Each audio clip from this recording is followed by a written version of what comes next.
Hi guys, objective 4 of chapter 12, back at it. Today we're going to discuss the functions of the hippocampus in declarative consolidation, spatial memory, and context memory. So let's get started. Let's first just review what consolidation is. So consolidation means moving a memory from short-term memory, something you're thinking about right now, into long-term memory, something you don't have to think about, and then it comes back later.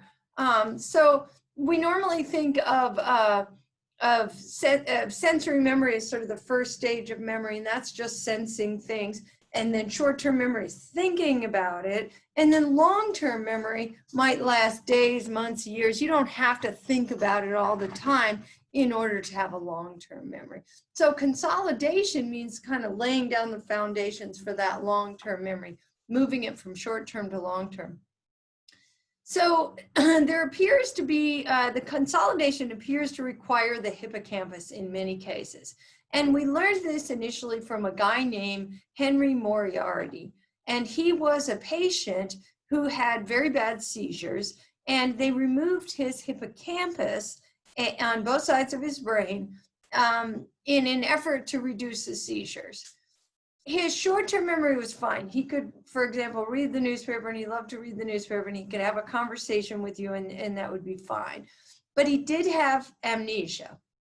And his amnesia was, he had mild retrograde amnesia, which means memory of his past before the surgery. So retrograde means past, right? Like retro clothes. So he had mild retrograde amnesia, but still he could tell you about his childhood and everything else like that. But he had very severe anterograde amnesia. Anterograde amnesia means after the surgery, he had trouble laying down new declarative memories. And they were he had special trouble with episodic memories. So for example, if he had met you before, he would act like he never met you when he would meet you again. And it was because he could not remember those episodes of his life. He just would lose them as soon as they were over. However, he could learn new skills.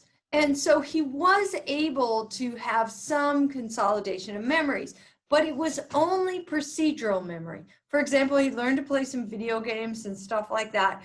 And he did learn things, but it was only procedural learning. And when he would learn to play a video game, and then he would play it again, he would get better at it and better at it and better at it. But he would insist that he had never played it before because, again, he didn't have that episodic memory or that declarative long-term memory. So we know now from HM and many other cases that the hippocampus is involved in forming those long-term declarative memories. And especially that's true for episodic memories. And we'll come back to episodic when we talk more about context, because the hippocampus tends to be real important for episodic memories.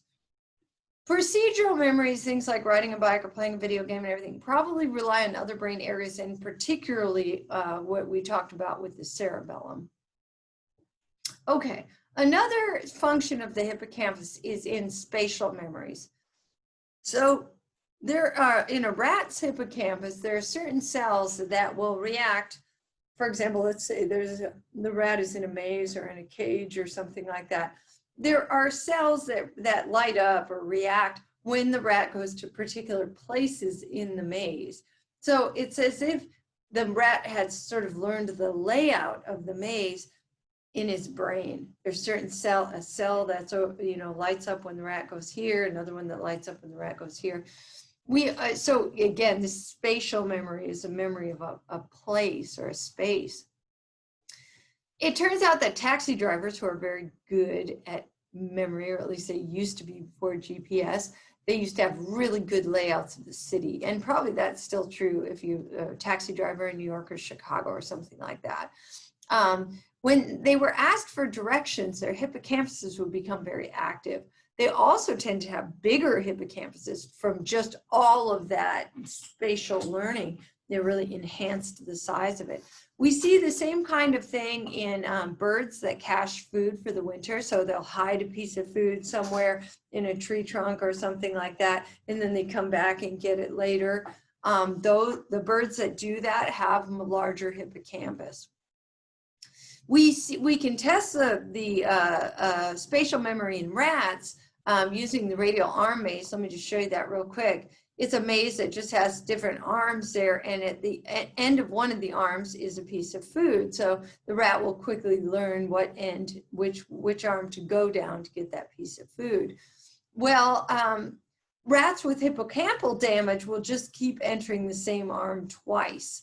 It's like they'll forget. They don't have the spatial layout of where things are. So your ability to find your way around Jeff City or whatever town you're from, it relies on the function of your hippocampus. Okay. Finally, I want to talk about hippocampus and context memory. So context is just the kind of when and how of the memory. And so you may have learned, I remember learning when Trump was first elected president. I was in bed, I had the radio on, I had thought that Hillary Clinton was going to win, and in the middle of the night, I woke up to this announcement that Trump had won. Now that, all of that detail that I just told you about, I was laying in bed, I had the radio on, blah, blah, blah, blah, blah. That's all context, okay? So with older memories, like you don't know, I mean, like at some point I learned about Abraham Lincoln and the Emancipation Proclamation, but I couldn't tell you exactly where I learned that, where I was, what teacher it was, what classroom it was, or anything like that. Most memories don't have that much context, right? But some memories do have a lot of context. Typically, a new memory will have a lot of context, but the context will go away as the memory ages.